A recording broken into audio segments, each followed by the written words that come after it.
రోజు చూడకపోయింటే ఖచ్చితంగా ఒక మంచి సినిమా మిస్ అయ్యేవాడిని అండి. అండ్ మంచి టీమ్ని మనోజ్తో సినిమా చేయడం అనేది it's very memorable and very special నాకు.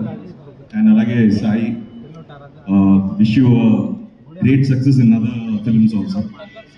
And Vijay garu, it's a pleasure working with you. ఈ సినిమాకి మీరు ఎంత ఎఫర్ట్స్ పెట్టారు, 4 monthsలో రిలీజ్ చేయాలి, ఈ సినిమా ఫాస్ట్గా చేసింది, డే అండ్ నైట్ మీరు ఎంత కష్టపడ్డారో, and everything is visible on screen అండి. అండ్ మీరు ఈ సినిమాతో ఒక మంచి కమర్షియల్ డైరెక్టర్ అవ్వాలి, ఇంకా ఎన్నో పెద్ద పెద్ద సినిమాలు చేయాలని మనస్ఫూర్తిగా కోరుకుంటున్నాను. అండ్ ప్రొడ్యూసర్ రాధామోహన్ గారు, Samman was very passionate about cinema అండి. ఎప్పుడు సెట్లోనే కనపడుతుంటారు అండ్ ఎప్పుడు దగ్గరగా ఉంటారు సినిమాకి. సో ఆయన నెక్స్ట్ శర్వాతో చేసే సినిమా కూడా పెద్ద హిట్ అవ్వాలి, అలాగే ఈ సినిమా పెద్ద హిట్ అవ్వాలి, ఆయనకి చాలా డబ్బులు రావాలి, ఇంకా మంచి మంచి సినిమాలు చేయాలని మనస్ఫూర్తిగా కోరుకుంటున్నాను. ఈ సినిమా జర్నీలో I last someone very close in my family. But ఒక విధంగా ఈ సినిమా డిలే అవడానికి నా ఇంట్లో జరిగిన ఒక అన్ఫార్చునేట్ ఇన్సిడెంట్. బట్ ఆ టైంలో దిస్ టీమ్ వాజ్ దేర్, నాతో పాటు ఉన్నారు, నాకు సపోర్ట్ చేశారు. So this film life long నేను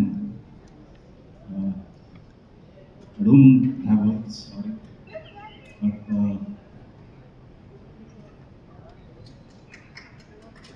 thanks, brother. So, cinema అనేది it's a collective effort. So, ఈ సినిమాలో everyone deserves success. From Sricharan, Sridhar గారు, సాయి, మనోజ్, ఇది ఆనంది సార్, రాధామోహన్ గారు, అందరికీ ఒక్క మంచి సక్సెస్ కావాలి, ఇంకా మీ ముందు ఎన్నో మంచి సినిమాలు తీసుకురావడానికి. సో మీరందరూ తప్పకుండా ఈ సినిమాని చూసి మంచి ఘన విజయాన్ని మా టీంకి ఇస్తారని మనస్ఫూర్తిగా కోరుకుంటున్నాను. సో అందరూ తప్పకుండా మే 30వ తారీఖున ఈ సినిమాని థియేటర్లో చూడండి, మమ్మల్ని ఆశీర్వదించండి. Thank you so much.